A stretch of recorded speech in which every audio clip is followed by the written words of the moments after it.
Sí, profe. Bueno, entonces vamos a empezar entonces con la parte más interesante, que es la parte de la dinámica, que se refiere a el estudio de las causas del movimiento, o sea, por qué las cosas se mueven y cómo se mueven, si yo puedo entender las causas del movimiento. Las leyes de la dinámica fueron establecidas por Newton, que vivió entre los años 1643 y 1727, es el señor de la foto, que fue todo un personaje, y es el primer, si quieren, prócer de, bueno, después de Galileo, el primer prócer históricamente, ¿no? De la física, porque, bueno, escribió las leyes de la dinámica, que explican todo lo que es, como yo les decía, la física clásica, la mecánica clásica. También hizo varios aportes a la teoría de la luz, si bien ahí metió la pata en varios aspectos. Y, bueno, fue el primero en escribir la ley de gravitación, si bien la gravitación es en física uno de los temas que todavía menos se entiende, fue el primero en formular la ley, bueno, la ley de Newton de la gravitación. Es interesante que todo eso, en la época de Newton, hubo una gran peste, y Newton, que estudiaba en Cambridge, tuvo que replegarse, o sea, estaban en aislamiento social obligatorio, como nosotros ahora, un poco más estricto. Hay en medio una leyenda, hay discusiones si realmente el aislamiento fue tan decisivo en los descubrimientos de Newton. Acá hay un videito que les paso que está hecho por la Universidad de Cambridge, que es de donde él era, donde cuenta un poquito la circunstancia histórica en la que Newton hizo la mayoría de los descubrimientos. Está otra vez en inglés, pero bueno, cualquier cosa les hago un resumen después en castellano. Esperen, porque en Share...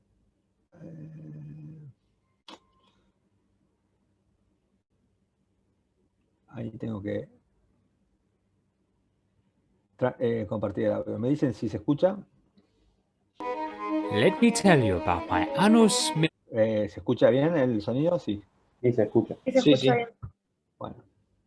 Mirabilis, my year of wonders. It was 1665. I was 22 and a student at Cambridge University. Dice, bueno, déjenme contarles sobre el año del milagro. Era el año 1665 y tenía 22 años Newton cuando hizo todos estos descubrimientos. O sea, la de ustedes, un poquito más. But the Great Plague sent many into self-isolation. So I left Cambridge for my home in Lincolnshire, brimming with knowledge.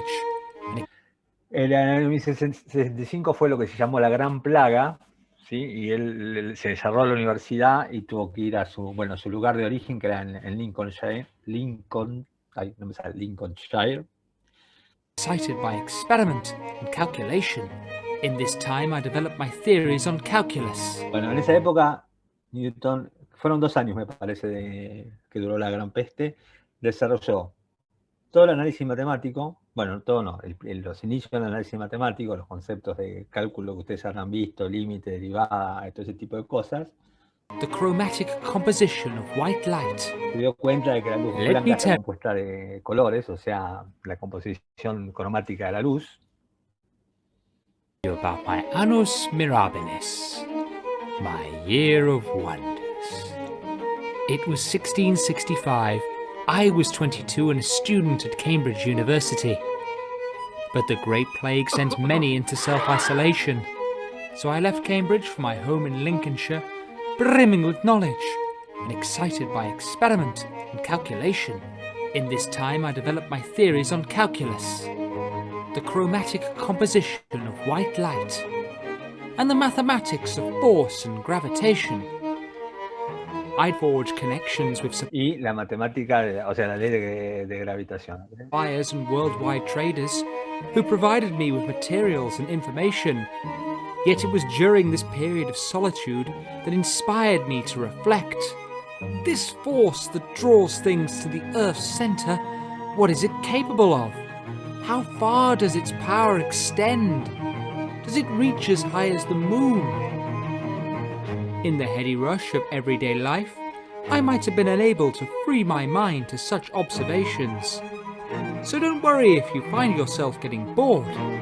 Develop new connections. Bueno, nada, entonces descubrió o estableció los principios del cálculo, principios de la óptica, que ahí Newton, ustedes lo van a ver mejor en Física 2, pero él sostenía una teoría corpuscular de la luz, que después no funcionó tan bien, pero bueno, al menos fueron los primeros a darse cuenta que la luz blanca era una composición de luz con de distintos colores. Estableció las leyes de la dinámica, las leyes de Newton, que ahora vamos a discutir, y a su vez se dio cuenta de la ley de gravitación, que lo vamos a discutir también un poco más adelante, dándose cuenta que la causa que atraía los objetos a que cayeran en dirección al piso era la misma causa del movimiento planetario. O sea, para nada evidente, ¿eh? Todo eso se dio cuenta Newton casi en 2 años, que coincidieron con los años de la plaga esta. La gente dice que se hubiera dado cuenta igual, con plaga o sin plaga, él era genial y se hubiera dado cuenta igual. Pero bueno, en este video trata de insistir con que si hubiera estado distraído por las cuestiones de la vida cotidiana, por ahí no se hubiera dado cuenta tan rápido o todo junto como realmente le pasó. Newton además era una persona de bastante riqueza y trabajaba como colector de impuestos. Así que bueno, todo un personaje este señor, y nosotros vamos a estudiar ahora las leyes de la dinámica. Las leyes de la dinámica de Newton son 3 leyes. Primero, después la vamos a anunciar bien, pero la primera ley tiene que ver con que establecer con que si en realidad las leyes de Newton establecen relaciones entre fuerzas, que ahora vamos a ver qué son, y movimiento. La primera ley dice que si sobre un cuerpo no actúa ninguna fuerza o la resultante de la fuerza es nula, la velocidad es constante. Esta ley parece tonta, pero no lo es, porque dice que en particular establece que las causas del movimiento pueden ser nulas, o sea, que decir que un objeto se puede mover incluso si no hay fuerzas ejercidas sobre él. O sea, la velocidad va a ser constante, pero hay movimiento. Antiguamente se pensaba que para que hubiera movimiento necesariamente tenía que haber una causa. La primera ley de Newton establece que no es necesaria una causa para el movimiento, o sea, un movimiento con velocidad constante no requiere ninguna fuerza. La segunda ley, que es por ahí la más cuantitativa, establece la relación que hay entre la fuerza y la aceleración de un cuerpo. Yo les había mencionado cuando estudiábamos cinemática que, bueno, para estudiar cinemática uno estudia la posición, la velocidad, la aceleración, y podría seguir con la derivada de la aceleración, la derivada de la derivada de la aceleración, y así siguiendo, pero paramos en la aceleración precisamente por la segunda ley de Newton, que va a establecer una relación entre las fuerzas que actúan sobre un objeto y la aceleración de ese objeto. Entonces, la segunda ley de Newton es una ley que establece que la relación para el movimiento es a través de la aceleración, no a través de la velocidad, como uno podría por ahí pensar en forma un poco más naif. O sea, fuerza está relacionado con la aceleración. Y la tercera ley es también bastante conocida a nivel popular, que es la ley de la acción y la reacción. Dice que a toda fuerza se opone una fuerza igual en magnitud y opuesta en dirección, que se llama la reacción. Esas tres leyes son las leyes que explican a nivel de la física clásica el movimiento. O sea, explican toda la física, a nivel de lo que es la física clásica, ¿no? O sea, obviando la relatividad y la mecánica cuántica. O sea, son tres leyes que explican lo que es el funcionamiento del universo pre-relativista y pre-cuántico. Así que, bueno, Newton, por eso es uno de los próceres de la física, porque con tres leyes, digamos, estableció casi todos los principios de la física. Como ya les dije, estas leyes fallan en el campo de los objetos muy pequeños, lo que sería la escala atómica o incluso nanoscópica, y también falla cuando están involucradas velocidades muy altas, cercanas a las velocidades de la luz, en donde es importante los efectos relativistas, ¿ok? Pero para lo que es la física de la vida cotidiana, funciona bastante bien. Bueno, la segunda ley de Newton, después la vamos a enunciar mejor, relaciona fuerza con aceleración a través de lo que es la masa. Y es una ecuación que en práctica es fácil escribir y después fácil de aplicar. Pero si bien la aceleración es fácil de definir, porque la definimos, es la derivada segunda de R respecto a T, eso no hay problema, la relación entre fuerza y aceleración está a través de la masa, que es un concepto que es un poco patinoso. Y el concepto de fuerza también es un poco patinoso a nivel de la física cotidiana, porque más o menos todos tenemos entendido lo que es una fuerza en forma intuitiva, pero es un poco más difícil entenderlo en forma más precisa. A nivel de lo que sabemos hoy, cosas que no sabía Newton en su momento, en física existen 4 tipos de fuerzas únicamente. El origen de la fuerza puede tener 4 razones. Las fuerzas pueden ser de origen gravitatorio, que si se quiere fue la primera que estableció Newton, con la historia de la manzana, que todos sabemos que no es cierta, pero bueno, que tiene que ver con la fuerza que atrae a los objetos en la cercanía de la Tierra hacia la Tierra.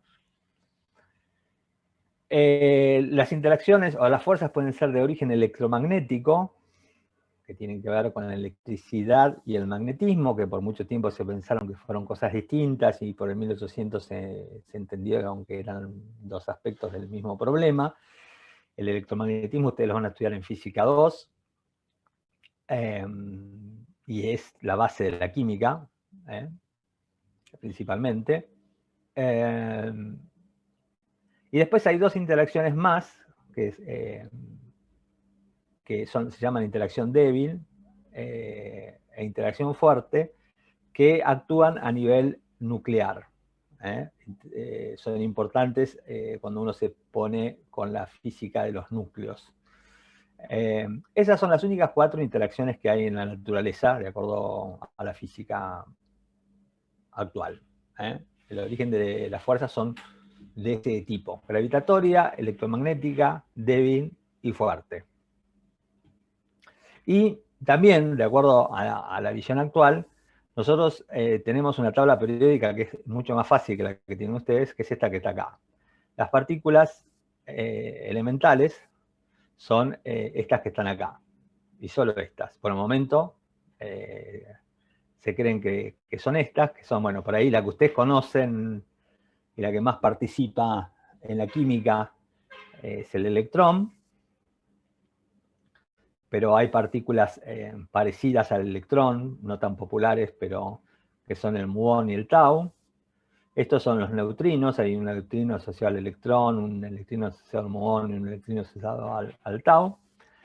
Después están los quarks, que están adentro del núcleo y forman los protones y los neutrones, esencialmente. Acá es el dominio de las fuerzas fuertes y débiles que yo les decía. Y después están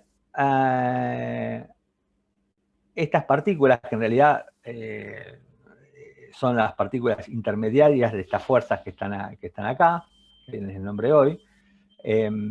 Está el fotón, que nosotros lo identificamos con una partícula, el gluón, que nosotros identificamos con las interacciones fuertes, los bosones W y Z, que son partículas masivas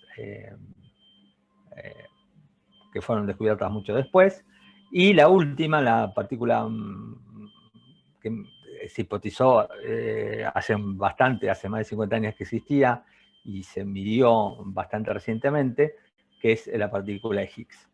Estas son la tabla de partículas elementales que explican para un físico toda la materia. Después, esto se organiza en distintas cosas, se organizan en átomos, los átomos se organizan en moléculas, las moléculas se organizan en fluidos sólidos y hay distintos tipos de sólidos, etc. Pero la materia, lo único que hay es esto.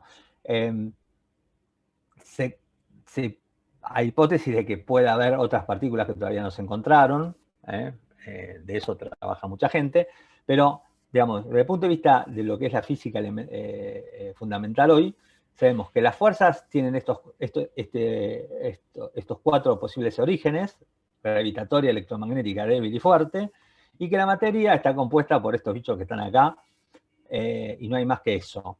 Eso explica, es lo que se llama la física de las partículas elementales, y explica la composición de la materia y cómo la materia interactúa entre sí. Para ustedes, bueno, para los químicos,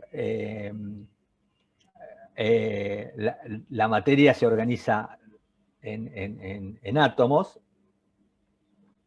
que se organizan a su vez en una tabla periódica, y ahí las interacciones dominantes son la interacción electromagnética, porque el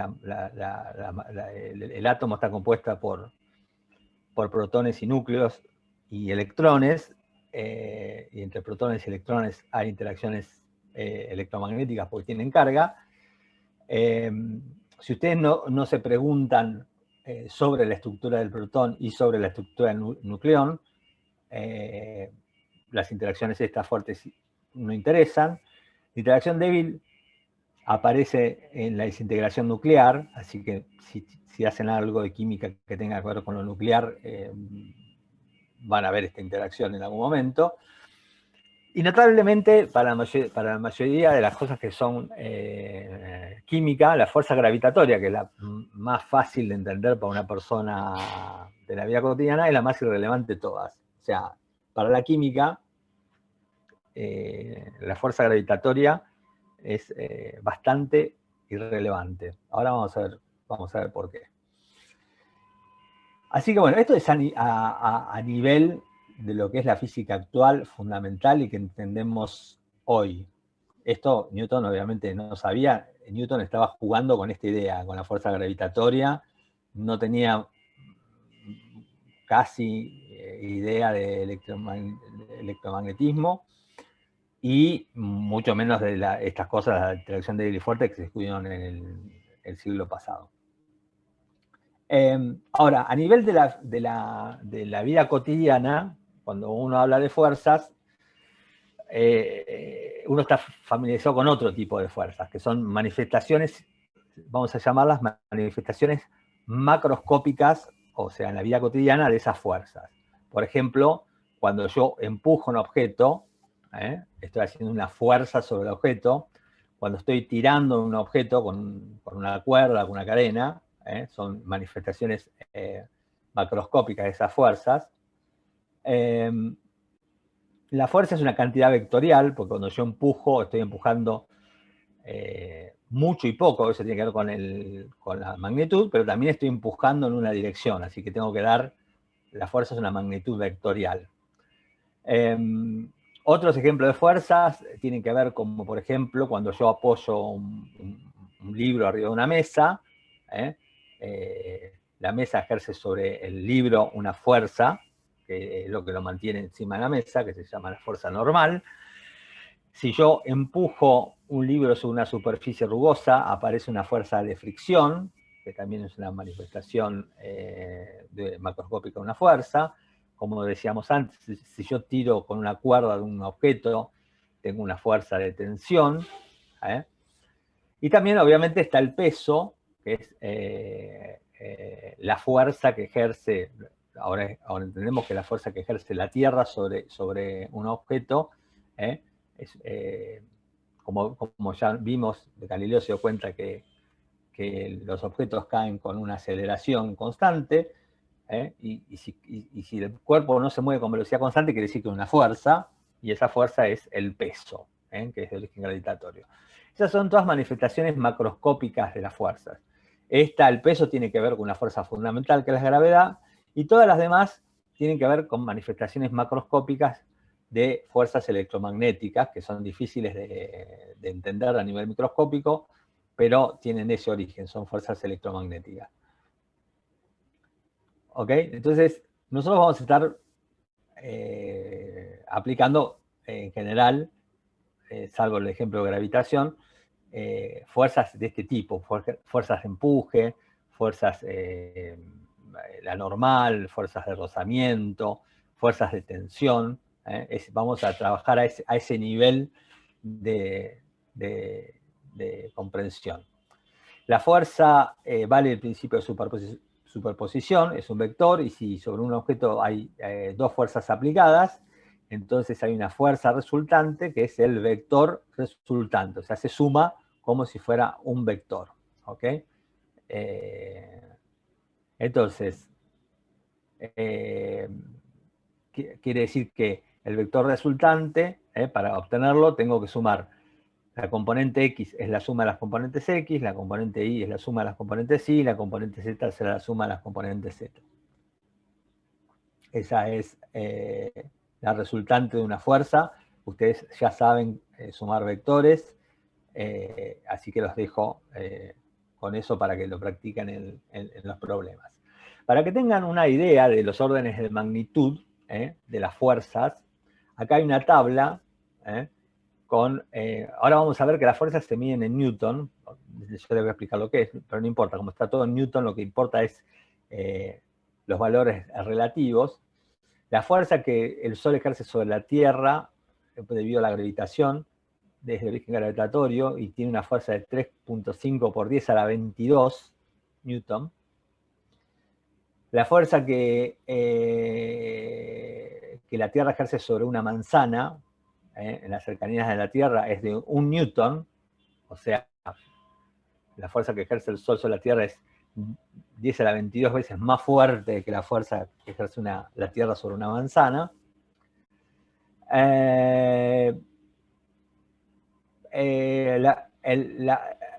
La fuerza que la Tierra ejerce sobre una bacteria, para tener otro orden de magnitud, es 10 a la menos 18, o sea,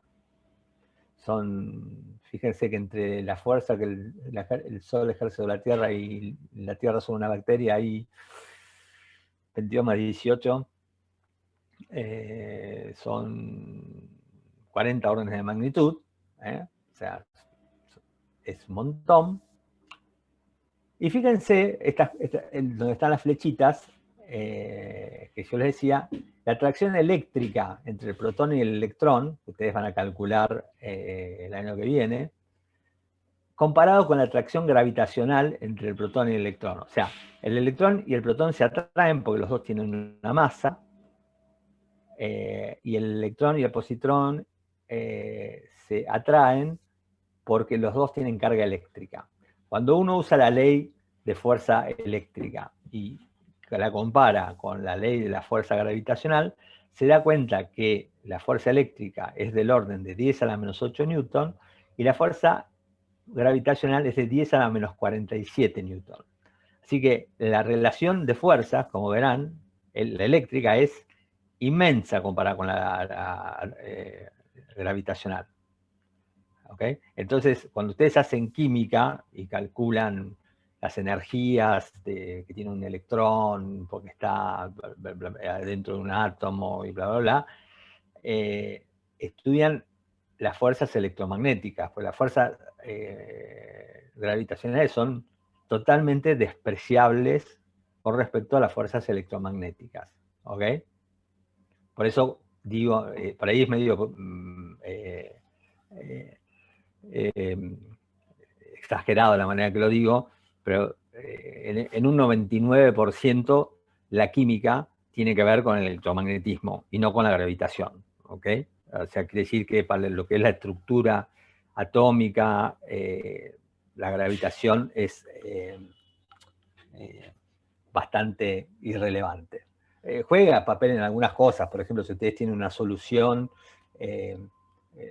puede ser que una determinada cosa precipite por efectos de la gravitación, etc. Pero lo que es en la estructura química, la gravitación es bastante irrelevante. Por eso, y bueno, y lamentablemente es cuántico también, así que para entenderlo van a tener que entender electromagnetismo y después en físico-química verán cosas de mecánica cuántica. Pero bueno, esto es para que tengan una idea de los órdenes de magnitud. Como les decía acá, la fuerza es una magnitud vectorial y en muchas ocasiones nosotros vamos a descomponer la fuerza en un sistema de ejes coordenados. Así, por ejemplo, si yo tiro con una soga de un objeto en esta dirección que me indica la fuerza esta roja de acá, puedo descomponer la fuerza en la componente Y y en la componente X. Es lo mismo que si estuvieran dos personas tirando una para arriba y otra para el lado, porque es indistinguible el efecto. Acá, si yo tiro con la cuerda en esta dirección, siempre puedo descomponer en dos direcciones ortogonales. Según me convenga, la descomposición hay infinitas descomposiciones posibles. Vamos a hacer las que nos convenga para estudiar el fenómeno en cuestión. ¿Ok? Así que bueno, eso en general, para hacerla corta, lo que les traté de decir es que a nivel fundamental, nosotros hoy entendemos que las fuerzas tienen este origen, el gravitatorio, electromagnético, débil y fuerte. A nivel macroscópico, las fuerzas que vamos a tratar son fuerzas que tienen que ver con el empuje, con fuerzas elásticas,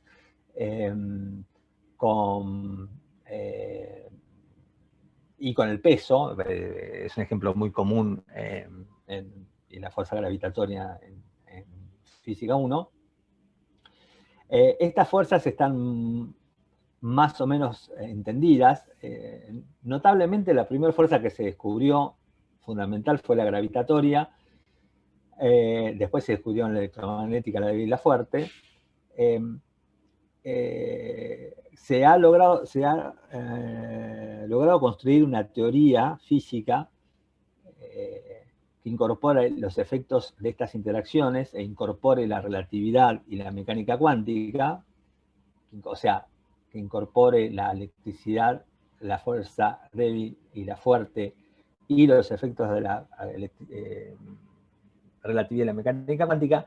Lamentablemente todavía no tenemos una teoría que explique bien los efectos cuánticos de la gravitación, que es el tema abierto más importante de la física moderna, es cómo explicar los efectos cuánticos de la gravitación.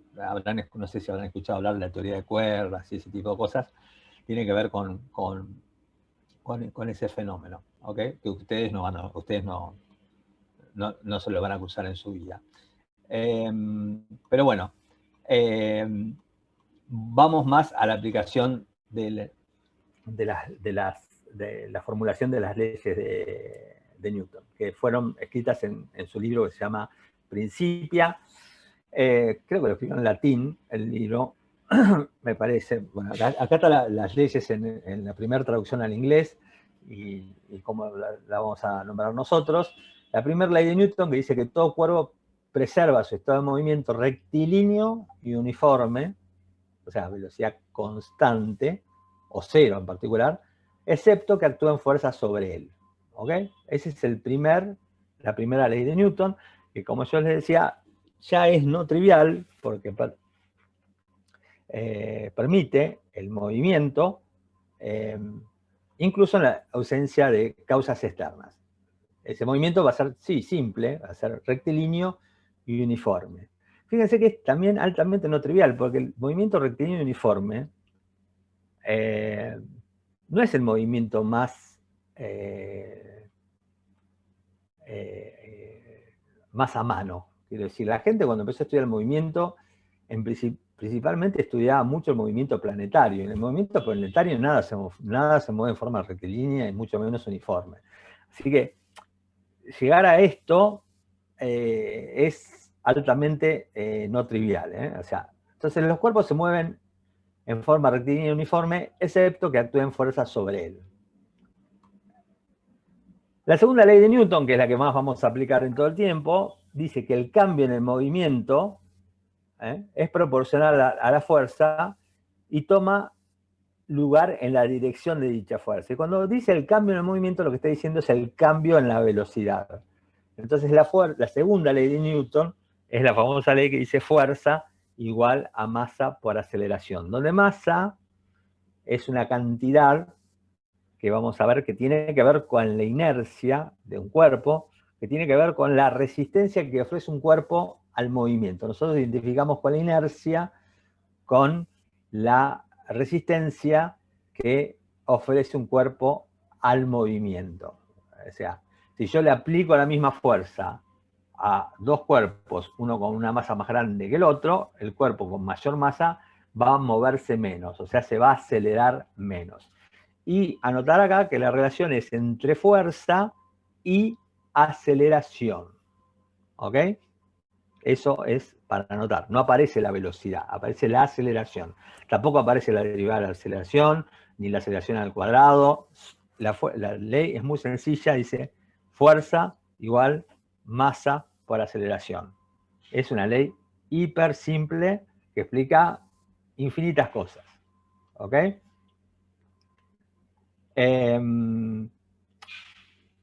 Acá les decía el concepto de inercia, quiere decir que dos objetos con distinta masa, que todavía nos hicimos medio los tontos, no les dije lo que es la masa, pero ahora vamos a ver.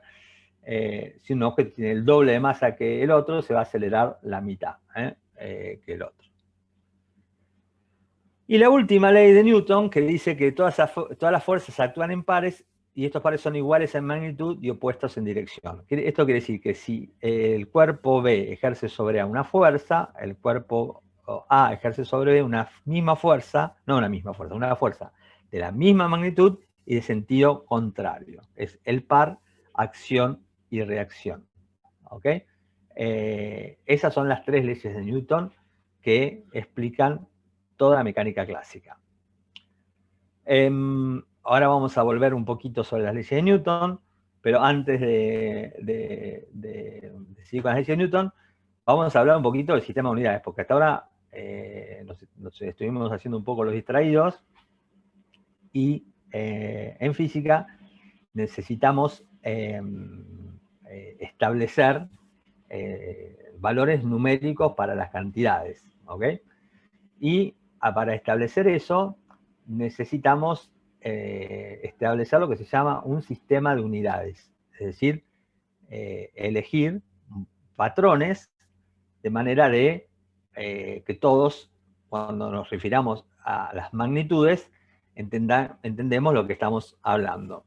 El origen de los sistemas de unidades, no sé, la verdad que no conozco muy bien la historia de los sistemas de unidades, desde cuándo la gente empezó a preguntarse este tipo de cosas, pero imagínense que tenía un origen práctico bastante claro, porque cuando uno comerciaba, ¿sí?, necesitaba saber, poder establecer cantidades, ¿no? Entonces, y cuando uno medía distancias y necesitaba establecer distancias en forma precisas y comunicables. O sea, si yo digo una cosa pesa tantos pepes, tengo que establecer lo que es el pepe. O sea, porque si no la otra persona no sabe qué quiere decir. El gran impulso a los sistemas de unidades lo dieron los franceses en la época de la Revolución Francesa. Yo no sé si ustedes están familiarizados más o menos con la cultura francesa, pero la cultura francesa es hipernormativa, o sea, es todo muy normativo, todo muy... y no es raro que se hayan puesto y se hayan preocupado por empezar a establecer un sistema de unidades y a imponer su uso basado también en un sistema decimal. Y vamos a ver a través de la historia una pugna entre el sistema decimal, que fue impulsado por los franceses en la Europa continental, y el sistema inglés de medidas, que fue impulsado por los ingleses en su imperio, y entonces se llama a veces el sistema imperial de medidas. Finalmente triunfó el sistema francés, que en su versión moderna se conoce como el sistema internacional de medidas. El origen es el sistema francés. Y vamos a ver que en física hay algunas unidades fundamentales y unidades derivadas. Y las unidades fundamentales son estas poquitas que están acá. Hay que definir la unidad de tiempo, hay que definir la unidad de longitud, hay que definir la unidad de masa, y con esas tres unidades nosotros son las que vamos a jugar en Física 1, tiempo, longitud y masa, y después ustedes van a jugar en Física 2 y en el resto de la química con otras unidades, que es el Kelvin, que tiene que ver con la temperatura, la candela, que tiene que ver con la luminosidad, el ampere, que tiene que ver con la corriente, y el mol, que tiene que ver con la cantidad de sustancia. Estas 7 unidades básicas están definidas en el sistema internacional, y a partir de este sistema básico de unidades se definen todas las demás unidades, que son unidades derivadas. O sea, la unidad de fuerza, el Newton, que yo les decía recién, es una unidad derivada, que ahora les voy a decir cómo se define, pero se define a partir de unidades ya conocidas.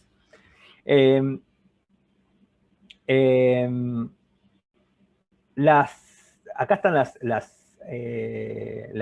definiciones actuales de segundo, metro y kilogramo, que son las son las unidades con las que más vamos a interactuar en Física 1, que dichas así no dicen mucho. O sea, no es que les aclaro mucho que un segundo es la duración de 9.192.631.770 oscilaciones de la radiación emitida, la transición entre dos niveles hiperfinos del estado fundamental del isótopo 133 del átomo de cesio. Pues la verdad que a la mayoría de la gente eso no le dice nada.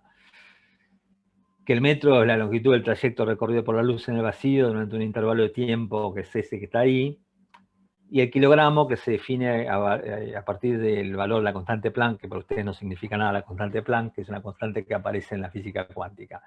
Esas son las definiciones actuales de las unidades de medida, que para lo que van a hacer ustedes, y para lo que hago yo en general, nos sirve que existan, pero no es que nos tenemos que acordar de memoria, ni mucho menos estas definiciones. Estas definiciones derivaron de otras definiciones más históricas. Históricamente, el segundo se definió en relación a al año, o sea, la unidad básica de tiempo estaba dado históricamente por la periodicidad del movimiento de la Tierra alrededor del Sol. O sea, se definió el año se dividió en días, el día se dividió en horas, y las horas se dividió en minutos, y el minuto se definió en segundos. Entonces, originalmente, el segundo se definía en términos de el año solar. O sea, es la definición que por ahí ustedes más tienen en la cabeza, ¿no? Una hora tiene 60 minutos, un minuto tiene 60 segundos, el año tiene 360 días, que tiene 24 horas. Si hacen la cuenta de cuántos segundos tiene el año, les va a dar que es esta cantidad, 31.556.000.000 de segundos es la cantidad del año solar. Y históricamente se definía como el valor medio, tomando el año solar, porque vieron que el año solar cambia de año a año, el año no dura exactamente siempre lo mismo. Creo que leí que el año pasado no solamente fue el más nefasto desde el punto de vista de la pandemia, sino que fue el más largo en mucho tiempo, por segundos, por apenas unos segundos. Pero entonces se definía como el valor medio de la duración del año solar entre 1750 hasta 1890, y después se descubrieron los relojes atómicos, que son mucho más precisos. Se usa el cesio, que dije, sí, el cesio. Hay un nivel atómico en el cesio, de un isótopo del cesio, que justo, bueno, es estable y sirve mejor para definir en forma más precisa el segundo. El metro, originalmente, se definía en términos a lo que era el radio, no el radio, sino la distancia entre el polo y el ecuador. Se definía como la 10.000.000ª parte de la distancia que separa el polo norte de la línea del ecuador. Esa fue la definición histórica del metro. Y después se eligió definirla, el metro, en términos de la velocidad de la luz. Yo les dije que para la teoría de la relatividad la velocidad de la luz es una constante universal, que es esto que está acá, es 300.792.458 metros sobre segundo. Entonces, como ya se definió el segundo, si uno fija el valor de la velocidad de la luz, uno define el metro como 1 sobre la velocidad de la luz. Entonces la definición actual del metro tiene que ver con eso, pero originalmente era 1 sobre 10 millones, era dividir la distancia que hay entre el polo y el ecuador en 10 millones y decir eso es un metro. Así lo definieron originalmente al metro. Y el kilogramo, que dio varias vueltas, se definió en general en términos de la densidad del agua. Bueno, si uno ya sabe lo que vale un metro, que ellos lo definían en términos de distancia polo-ecuador, se definió en general el gramo por lo que pesaba un centímetro cúbico de agua en el punto de fusión. Así se definió históricamente el kilogramo, bueno, el gramo, y después el kilogramo, en función del agua. Por eso la densidad del agua, no sé si habrán visto, se habrán preguntado alguna vez, porque la densidad del agua justo da 1. Bueno, da 1 porque precisamente se definió el kilo para que la densidad del agua fuera 1. Y ahora se define, esta definición cambió, creo que hace 2 o 3 años únicamente, en términos de otra constante fundamental que aparece en la mecánica cuántica, que es la constante H.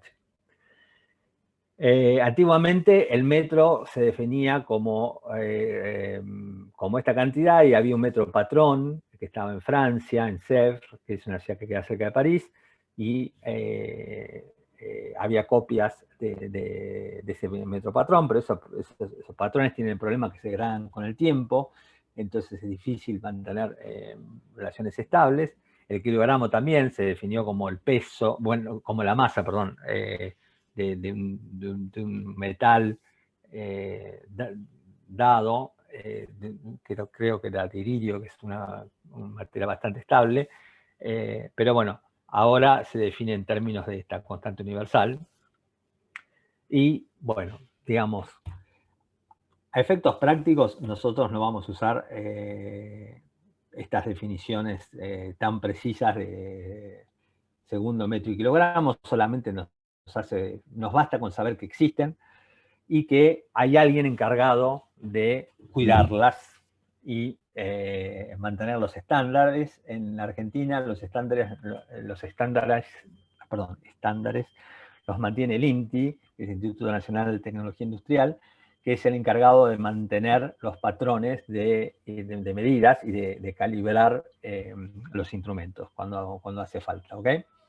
Así que bueno, más o menos me basta con que sepan que más que todo las definiciones históricas, porque las actuales está bueno que sepan que existen definiciones más precisas de esas unidades, pero en la práctica ustedes no las van a usar. ¿Okay?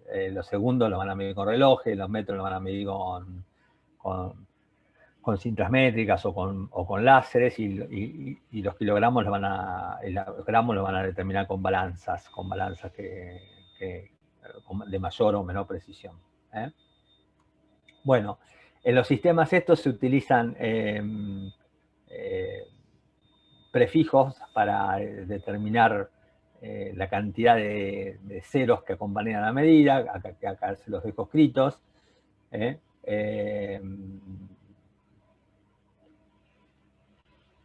Y acá lo que les decía es que la unidad de fuerza es una unidad derivada, porque como fuerza es igual a masa por aceleración, la unidad de fuerza tiene que ser la unidad de masa por la unidad de aceleración. La unidad de aceleración es metro sobre segundo al cuadrado, y la unidad de masa es kilogramo.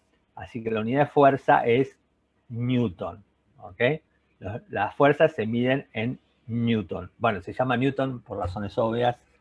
Se podría haber llamado pirulo, pero bueno, en honor a Newton, la unidad de fuerza se llama newton. ¿Ok? Entonces, un newton es la fuerza que hace falta para acelerar 1 kilo de masa a la aceleración de 1 metro sobre segundo cuadrado. ¿Ok?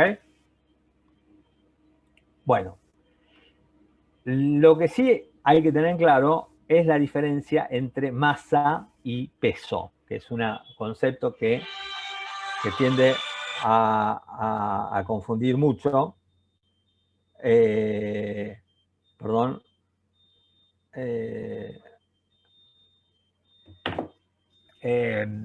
Es un concepto que tiende a confundir mucho la diferencia entre masa y peso. ¿Okay? La masa es una cantidad escalar. Cuando nosotros decimos en física una cantidad escalar, es una cantidad que no es un vector. Es una cantidad que no tiene dirección, es un número. ¿Okay? La masa es un ejemplo de cantidad escalar. El peso es una fuerza.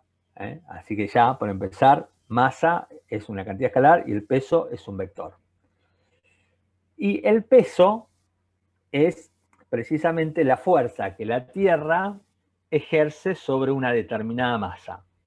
Es decir, acá está la fórmula, el peso es la masa por la aceleración de la gravedad. El peso es una fuerza y debería medirse en newtons. Entonces, acá está especificado, tengo la Tierra, tengo un cuerpo de masa m, el peso es la masa por g, que es la constante de aceleración de la gravedad. Entonces, si yo tengo una masa de 1 kilo, su peso son 9,8 newtons. ¿Ok? Porque es 1 kilo, 1 por 9,8 metros sobre segundo cuadrado, y esos son 9,8 newtons. ¿Ok? Ahora, Sí. cuando ustedes se van a pesar o van al médico, les dicen, ¿cuánto pesa? y dicen 60 kilos, bueno, yo peso mucho más, 90 kilos. Ahí en realidad están dando la masa, no el peso. ¿Ok? El peso lo tendrían que decir, serían 90 kilos por 9,8 newtons. ¿Ok? 90 por 9,8 en newton. ¿Ok? O antes había una unidad de fuerza que se llama kilogramo fuerza. Entonces, se los voy a dejar para que lo lean, porque es un concepto muy obsoleto. Pero en todo caso, ustedes pesarían, no sé, cuando la balanza dice 60, están pesando 60 kilogramos fuerza. Pero, entonces, cuando uno habla de masa, habla en kilos, y cuando habla de peso, debería hablar en el Sistema Internacional de Medida en newton. ¿Ok? Tengan en cuenta que el peso tiene que ver con la gravedad. Entonces, si yo me voy a la Luna, donde la aceleración de la gravedad es distinta, mi peso va a ser distinto, mi masa va a ser la misma. ¿Ok? La masa no depende de la gravedad. El peso depende de la gravedad. Entonces, el peso de un objeto en la Tierra no va a ser el mismo que el peso del objeto de la Luna, pero la masa va a ser la misma. ¿Qué quiere decir con esto? Que si yo dejo caer una manzana, por ejemplo, desde 1 metro de altura en la Tierra y en la Luna, van a tardar distinto tiempo en caer. Porque la aceleración de la gravedad es distinta por más que la masa de la manzana sea la misma. ¿Ok? La fuerza es distinta. ¿En dónde es mayor? En la Tierra, obviamente, porque la Tierra es un planeta más grande y vamos a ver que la atracción de la gravedad tiene que ver con la masa del objeto atractor. Ahora, si yo hago un experimento en la Tierra y en la Luna, sobre una mesa, y aplico una fuerza horizontal sobre esa mesa, una mesa ideal sin roce, de 1 newton, por ejemplo, que la fuerza la saco o le doy un empujón, el mismo empujón a la manzana en la Tierra o en la Luna, sobre una mesa horizontal, donde no está actuando la gravedad, entonces se van a acelerar igual, porque la masa es la misma, y la aceleración tiene que ver, ante la misma fuerza, se van a acelerar de la misma manera porque tienen la misma masa. ¿Okay? El peso es distinto, porque el peso depende de la gravedad, pero la masa es la misma. ¿Ok? Así que tienen que tratar, o sea, confundir masa con peso es un pecado imperdonable para esta materia. ¿Ok? Así que lo meditan y se aseguran de entenderlo. ¿Ok? No está admitido no entender esa diferencia. Bueno, muchas balanzas en general. ¿Cómo actúan las balanzas? Hay distintos tipos de balanza. La balanza más primitiva, que la que usa el de la feria, es en base a un resorte, y vamos a ver que después en realidad lo que está haciendo esa balanza es midiendo fuerza, no midiendo masa, pero bueno, eso vamos a entender un poquito mejor cuando veamos resorte. Bueno, después vamos a ver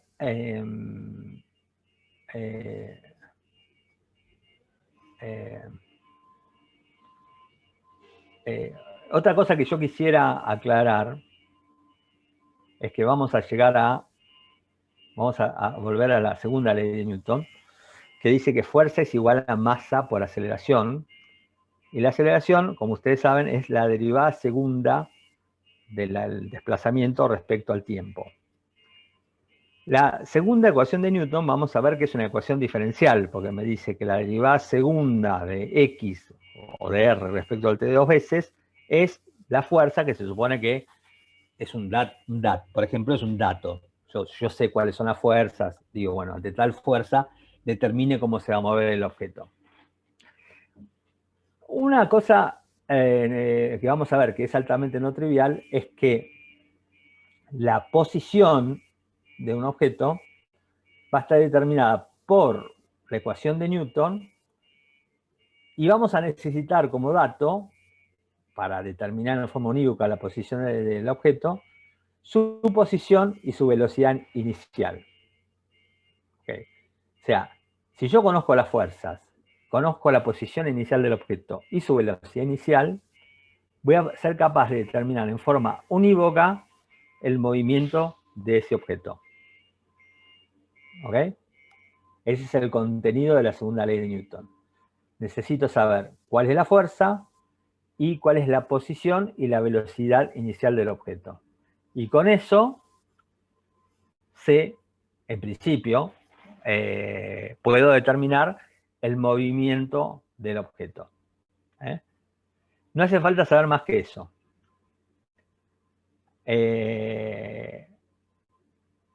Y eso quiere decir que el sistema físico, desde el punto de vista de la mecánica clásica, son sistemas sin demasiada memoria, porque a mí, para determinar el movimiento, digamos, de una pelota, a partir de ahora, me hace falta como dato saber qué fuerza va a actuar sobre la pelota, en qué posición está y con qué velocidad empieza. No me hace falta saber lo que le pasó a esa pelota hace 5 horas. O sea, dos pelotas con dos historias distintas, una que la fabricaron la semana pasada y otra que la fabricaron hace 5 años. Si tienen la misma masa y yo las largo desde la misma posición, con la misma velocidad, van a hacer lo mismo, independientemente de su historia previa. ¿Ok? Eso es también altamente no trivial. Y altamente no humano, porque a dos personas las ponemos en el mismo lugar y le damos los mismos recursos y su reacción no va a ser la misma. ¿Okay? Va a depender de toda su historia. En física, la trayectoria de una partícula está únicamente determinada por las fuerzas que van a actuar, por su posición y su velocidad inicial. Lo vamos a ver en ejemplos, en infinitos ejemplos. Bueno.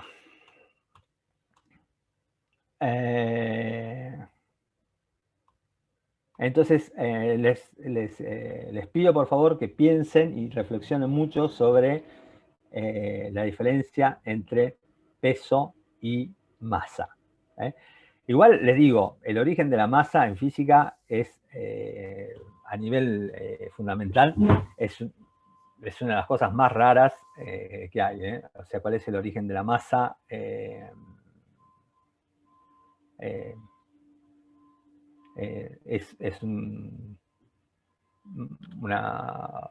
una pregunta bastante profunda. Bueno, ¿qué vamos a hacer en las próximas clases? Vamos a aplicar las leyes de Newton a situaciones simples, para poder predecir el movimiento simple. Las leyes de Newton son simples. Aplicarlas correctamente a veces requiere cierta astucia.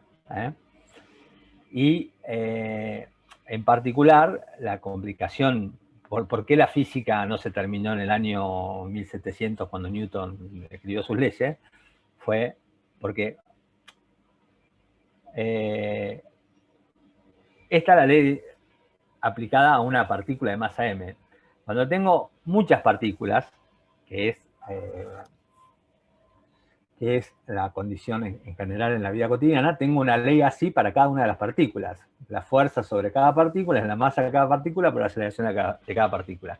Si yo tengo que resolver las ecuaciones de Newton para una situación de la vida cotidiana, no es tan fácil, porque en la vida cotidiana, como ustedes saben, cualquier objeto macroscópico tiene muchísimas partículas, del orden de 10 a la 23, del número Avogadro. infinitas partículas. Bueno, infinitas no, son un montón, quiero decir. Entonces, si yo tuviera que, suponiendo que la física de Newton fuera válida incluso a nivel microscópico, que no lo es, si yo tuviera que resolver todas esas ecuaciones en forma simultánea, tampoco es tan fácil, ¿ok? Entonces, hay infinitas aplicaciones que tienen que ver cómo yo aplico estas leyes en forma más o menos útil a sistemas que contienen un montón de partículas. Entonces, después vamos a ver cómo se simplifica el problema cuando el cuerpo es un sólido, qué es lo que puedo decir cuando el cuerpo es un fluido, y vamos a aplicar estas leyes a un montón de situaciones distintas. ¿Ok? Pero bueno, hoy quiero parar acá porque para lo próximo los necesito tener más frescos. Así que ahora yo les voy a mandar, igual hoy ustedes empiezan en la práctica con cinemática, yo les voy a mandar a más tardar esta noche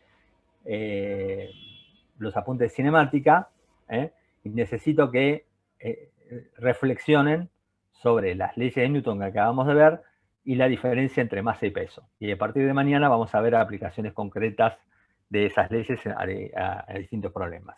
¿Ok? Bueno, preguntas. Que quieran saber, algo que haya quedado poco claro, alguna pregunta.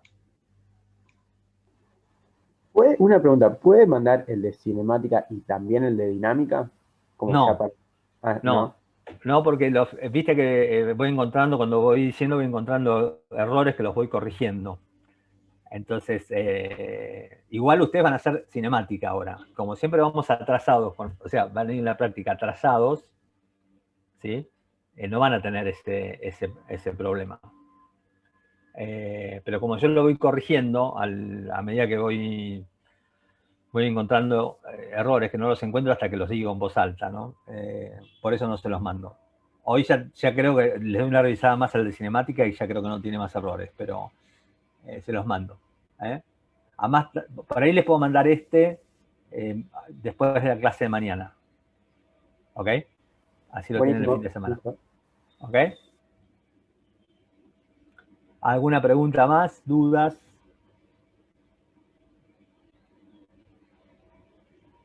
¿No? No, de mi parte todo bien. Bueno. Yo tengo una duda, pero es como un poco... Dime. Estos cambios en las definiciones históricas de lo que es un metro, un segundo, un kilogramo, al menos en lo que es el metro, implica que en algún momento de la historia cambió cómo se ve un metro. Sí. Lo que pasa es que son, bueno, hay una cosa que se llama la Convención Internacional de no sé qué y medidas, que son unos señores que se juntan cada tanto y deliberan sobre este tipo de cosas. Igual son cambios que no se notan en la vida cotidiana. Okay. O sea, un metro de tela va a ser siempre un metro de tela. O sea, las diferencias están pueden estar en el decimal 20 y pico, ponele. Claro. ¿Ok? Sí. También hay toda una historia que la pueden buscar para leer sobre el tiempo, sobre la definición de tiempo, y cómo hacen para determinar el tiempo universal, ¿no? Porque para que todos estén de acuerdo como cómo transcurre el tiempo y cuál es el tiempo universal, se usa todo un sistema de satélites, donde hay relojes estos atómicos, y entonces todos los laboratorios así de referencia en el mundo los pueden consultar y entonces se ponen todos de acuerdo en la hora, porque hay un montón de cosas que dependen en forma crítica de la sincronización, ¿ok? Sobre todo, por ejemplo, todos los sistemas de comunicación dependen en forma crítica de la sincronización del tiempo. Una cosa es la definición del tiempo y otra después es sincronizarse, es decir, bueno, acá y en Japón, más allá de lo que es la diferencia de uso horario, estamos de acuerdo que son las 12:26, 32 minutos, 22 segundos, o sea, por la sincronización. Entonces hay también convenciones para sincronizaciones, hay metros patrones, porque no es que cada vez que alguien, o sea, cuando el INTI, por ejemplo, tiene que validar balanzas que se usan incluso en empresas farmacéuticas, ¿no? Que son balanzas de una determinada precisión. O sea, una cosa es pesar papa y otra cosa es pesar droga para un medicamento. Entonces son balanzas que necesitan una determinada validación de precisión. Entonces, no es que el INTI cada vez que tiene que validar una balanza para una empresa farmacéutica usa la constante Planck. Tienen patrones que les dan una determinada fiabilidad en cuanto a precisión, ¿no? Por ahí, si nos da el tiempo, si tenemos cámara, podemos invitar a alguien del INTI para que nos cuente un poco cómo hacen. ¿Alguna otra pregunta?